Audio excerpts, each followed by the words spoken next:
Hello everyone and welcome back to Life Redesigned. If it's your first time stopping in, well, take your shoes off because we don't like any mud inside the RV. No. And grab a beverage right out of the fridge. It's on us.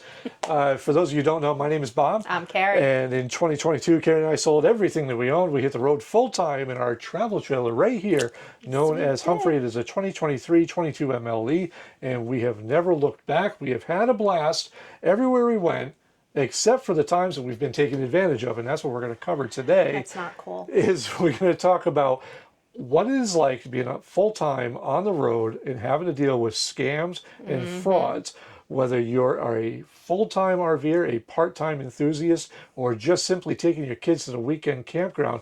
There's going to be a lot of information in this video that can protect you, and you'll be a step ahead of the scammers. Yeah. Now let's jump right in and keep your adventure scam-free.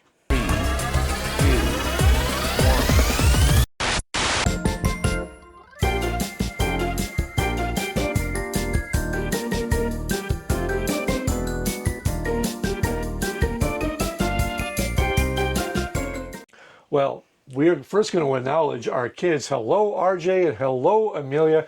We have stepped up into the 21st century, and we are using modern technology. We have done away with the book of knowledge. Karri has the iPhone of all life knowledge right in her hand. There's a lot of information that we want to keep straight, so Karri is going to refer back to our little bit of notes that we like to keep along the way. They're very important, which is why we do this. And the number one thing that we want to cover right off the bat in this video, all about scams and frauds that you as an RVer are going to face once you get on the road, and that is... be aware of RV purchase scams. I didn't even think this was a thing. This is more than just a thing. Like, this is actually a epidemic around the country, especially when it comes to online trading forums. Yeah. We see this Facebook Marketplace. We see this on Craigslist. It's always that too good to be true, but you just want to buy it anyway RV. We're talking about that brand new Tiffin that's only got 10,000 miles on it, and you can get it, yes, for $20,000. And one of the first things that Karri and I do everywhere we go is we jump on Craigslist just to see what's out there, because even though we're perfectly content with the RV that we have, we always like to look. And it's the one time that Karri says I can look and I don't get in trouble. But there's some advice that we can give you, and the first being that if it sounds too good to be true, it probably is. And that is something my grandfather used to say, and your father used to tell me all the time too. That is, it is held true all throughout our years. But the first thing you really should do is, if you're looking to buy an RV and it is listed online, you should meet that seller in person before you do anything. And so what about all the going back and forth with the emails? That just means nothing.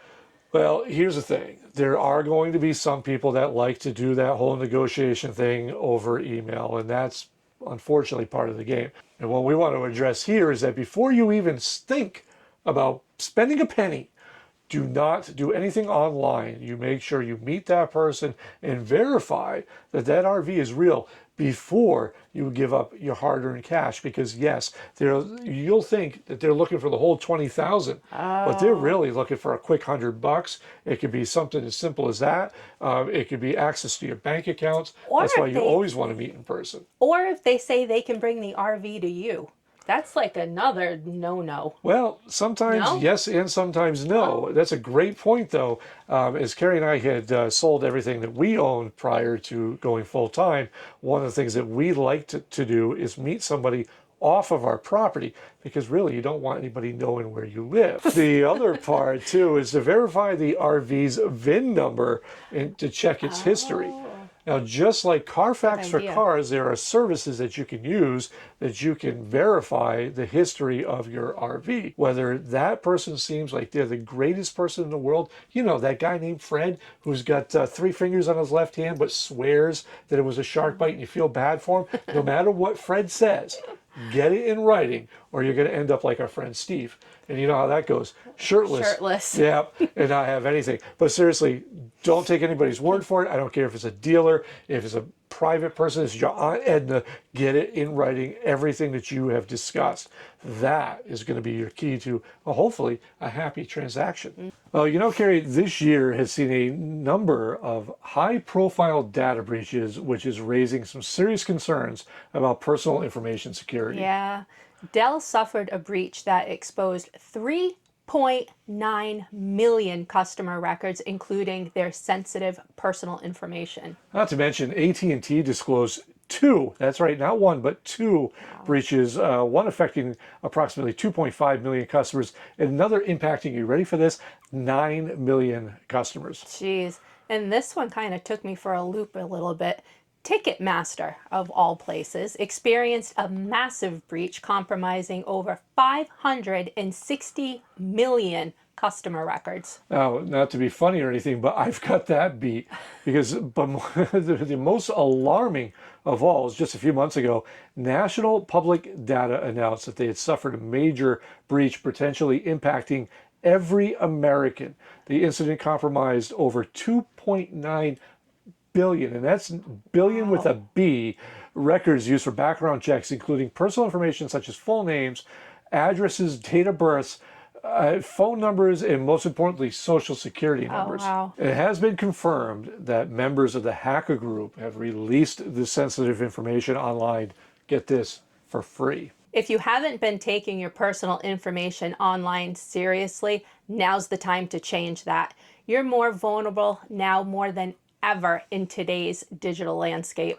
Thankfully, I feel secure because I use Aura, and Aura is today's video sponsor. And what Aura does is they monitor your personal data, including your social security number, across billions of data points like the dark web and public court records to alert you about potential identity theft. They also provide up to $5 million in identity theft insurance in case the worst happens.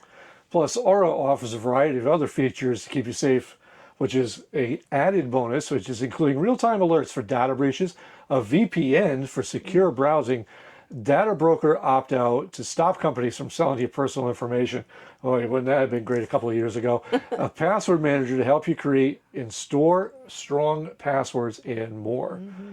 Now, I'm not leaving myself and family vulnerable to data breaches, and if you don't want to either, you can go to aura.com, and here the link will be in the video description and on screen, and you can try 2 weeks of Aura for free. That will be enough time for Aura to find out if any of your personal data is exposed. We are proud to be partnering with Aura as we like to get the word out to our fellow RVers in this amazing community that they need to act and protect their identity at all points.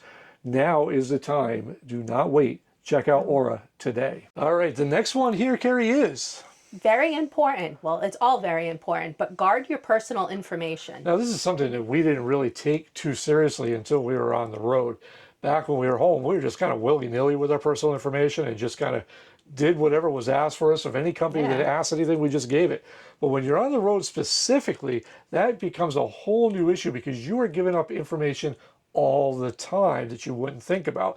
We're talking about things from using a campground's Wi-Fi, which we don't use too much campground Wi-Fi because we have connected. Right. But if you're using a public access point, such as that, campground Wi-Fi, remember that there's other people using that and they can see what you're doing.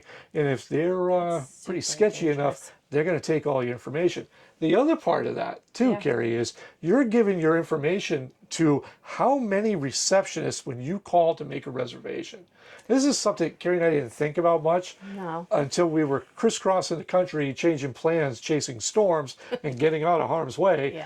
But we had called probably about 4 or 5 campgrounds, and we had booked little individual one-night stays, and we were giving them our credit card information over the phone every single time. And that can get you in a lot of trouble very quickly.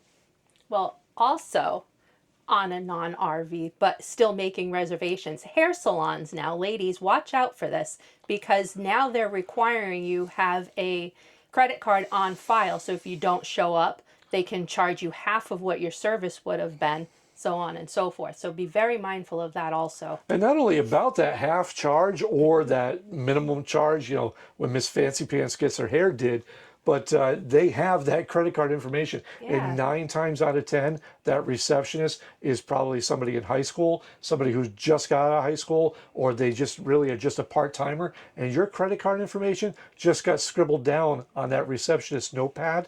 And now everybody in the office or anybody who walks by that front desk now knows that your American Express ends in 4157.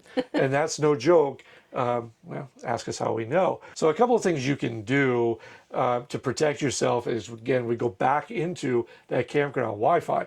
Try to use a VPN. And the other thing that we also recommend above and beyond using a great service like Aura is to use strong passwords. And I'm not talking about, wifey1234 and, fish fillet 5. Use a strong encrypted password. That could save you so much trouble. So now, watch out for fake RV parks and campgrounds. Would you believe, Karri, that there is no Disney World in New Hampshire, but you can stay at a Fort Wilderness in New Hampshire? Really? What? That's Yeah, this is something that we found is Karri and I like to just randomly look up campgrounds throughout the country. We've tried the books, we've tried recommendations. Sometimes it's just as simple as, hey, we're heading down to Tennessee and we're going to be near Goodlettsville. Is there an RV park that we can stay at? And we just Google Goodlettsville RV parks and we take our pick. Sometimes we're very fortunate and we get right in the middle of the grand old RV resort, which was such a great place. And then there's other times that these places seem too good to be true. And you're like, an RV resort for $25 a night, full hookups, and they're going to give you a plate of baked beans. There's legitimately anything that you can think of to get your information out there, whether it's a fake car ad or anything else. They have now hit the fake campground spots, and I'm talking about all with reviews. They look like a legit business. The first thing I like to do is any RV park, we like to look up reviews from multiple sources. One, using Google for quick and easy, just what the reviews were. But to drill down to the actual park, we rely on other RVers themselves who have actually been there. And our favorite app for checking RV park reviews is, let's see if you know. Is what? RV Life Pro. The RV Life Pro's campground reviews section is probably one of the best. And in fact, it is the only one that we leave campground reviews on. And we use that for everything to check what the cell reception is going to be, Wi-Fi, all that stuff. And more importantly, have fellow travelers been there? And we take that with a grain of salt, but you can usually tell if it's a real RVer that's been there because they'll always have a problem with the black tank. Yeah, see, but when we're literally on the road and we're like, oh no, we have to pull over, I'll use RV Parky just because it's quick. Yeah, and exactly. You can just get a quick, okay, this is cool, it's safe, we'll go. And the other part is too, if you're booking online, and there's a lot of trend right now that if you want an RV park spot, you need to book online only. If you're in that situation, still, no matter how much you think you know that place, call and verify that your booking was done with them and not through a third party, because it is much easier to get your account straightened out if you're using Amex or Capital One or whatever immediately than it is 6 months from now when you realize that you just got booked for a cruise through the Bahamas and you don't know how to swim and you're not going there. Now, this next one, again, is something that we really didn't put much thought into when we hit the road full-time a couple of years ago, and that is protecting yourself from identity theft. Now, we're not going to go back into everything that Aura does, but that is the app that we use and the company that we highly recommend using. But there's a lot of things outside of using apps and companies that can help you tremendously. Did you know, Karri, that as a full-time RVer, you're constantly handing over important documents that actually can be used to steal your identity? Yes. You think about it. How many times have we been in an RV park and we've handed over our driver's license, our vehicle registrations, our proof of insurance, all these little things that add up that really they could just go off and make a whole new bop. Well, we don't have a printer, so you go to Office Depot when you need, say, your 1,000 Trails paperwork printed out. Right. That's like very personal information, and you're using some general, printer that somewhere somebody probably could get in there and get your stuff. It's your email address, right? We are so diligent now that even when we print documents, in a perfect example is an upcoming trip that Karri and I are making, and we needed to print boarding passes and itineraries. Once we were done with all that paper, instead of just throwing it in the trash, it went into a shredder. And or sometimes we'll just burn it in the fire pit because, well, you don't want that information in the dumpster. There's people, we live in a crazy world, and I hate to say that, hey, the sky's falling, but you have to be protecting yourself, because at the end of the day, nobody's protecting you unless you make the first step. Absolutely. So this last one, I'm going to be totally quiet. I'm going to let him deal with it. All right, now Karri handles the comment section, so please be easy on her. This is me speaking, not her. This next one is all about staying on guard and protecting yourself from RV repair scams. Now, I can tell you firsthand, because we've been on these calls with these companies that want us to promote their online school of RV tech repair, and we have flat out turned them down because we don't believe that you can get an online degree and call yourself an RV tech if you never have to touch an RV. And yes, this does happen. And I'm quite sure that a good portion of RV mobile techs, in fact, we have met some really good ones. Armando over at Colorado River was fantastic when we had our black tank done in Texas, but we got that recommendation from word of mouth. I would never use a traveling RV repair tech, period. And by traveling RV repair tech, I know you want to say something. That means the guy that is traveling around the country, full-time RVing, and repairing rigs along the way. That's great. You get your rig repaired and he's long gone. And what happens to you if he wasn't qualified enough to do that repair? Well, you just got. And that happens way more than you realize. Yep. So how can you protect yourself from an RV repair scam? Very simply.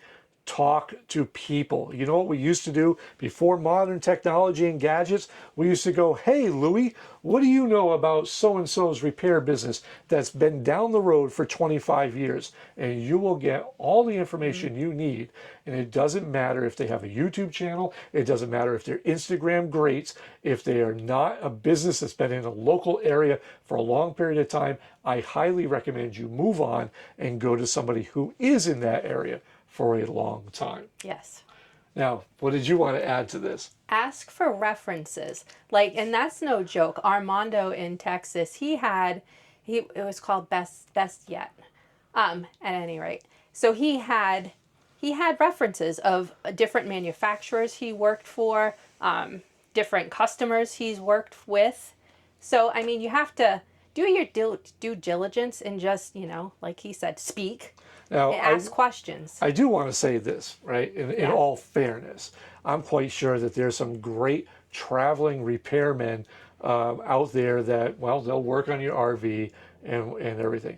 However, I have to say, in the world that we live in today, I don't personally want to take that chance, because we talk to people and we've heard the stories of people that have gotten their degree from the Cracker Jack Box Online University and totally have screwed something up that was a simple repair, costing somebody their entire life savings. Because let's face it, these RVs aren't cheap, and according to YouTube, they're not built that well anyway. So the last thing you want is somebody inexperienced playing around with things. Really take Karri's advice, get references, get everything in writing. If you're, no matter who you're dealing with, make sure you always get a written estimate. And again, like Karri said, really ask for references, talk around. Maybe that guy has been in that RV park and constantly there and he's made friends. Maybe he's horrible. Look around and find who is going to be a best fit for you.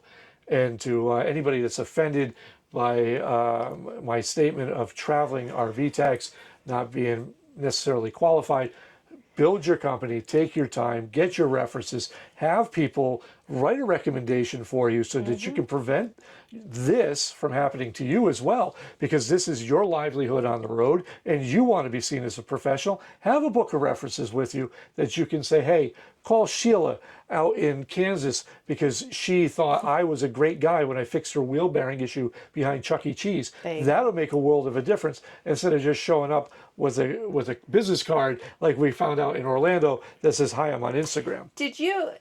Did you find that, so when we're at private campgrounds, the RV repair people that come in are more business-like?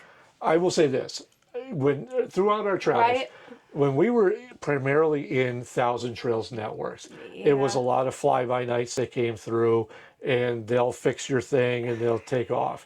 And very seldom did you see a repair tech from a dealer or a licensed business in the area come through. Right. Doing a private, since we've given up Thousand Trails and we spend our time primarily in RV parks and resorts throughout the country, we see a lot coming in from Bishes, a lot coming in from dealers, mobile techs that have been with their companies for a long time. And don't forget that small repair guy that's been in business for 30 years that hangs out at the local diner having a cup of coffee every Monday morning. That guy has made his business in that area. And I can't stress this enough. Small businesses need your help because that is the backbone of this country. And they will have the most reviews, the most positives, the most negatives as well, because people love to talk, especially in small towns. There's all kinds of things that you can do, but I can't stress enough to really, when it comes to repairs, make sure you're dealing with legitimate sources. All right, redesigners, that's it for this video. This is kind of a wrap up here of all the little things that you can do to protect yourself while on the road and living this amazing lifestyle. All right, until next time, stay smart. And stay safe. And most importantly of all, enjoy that journey that is redesigning your life. And until next time, I am Bob. I'm Karri. And this is Life Redesigned. Hey, wait a minute. I thought you were going to let me say it this time. No, we've gone over this. Bye.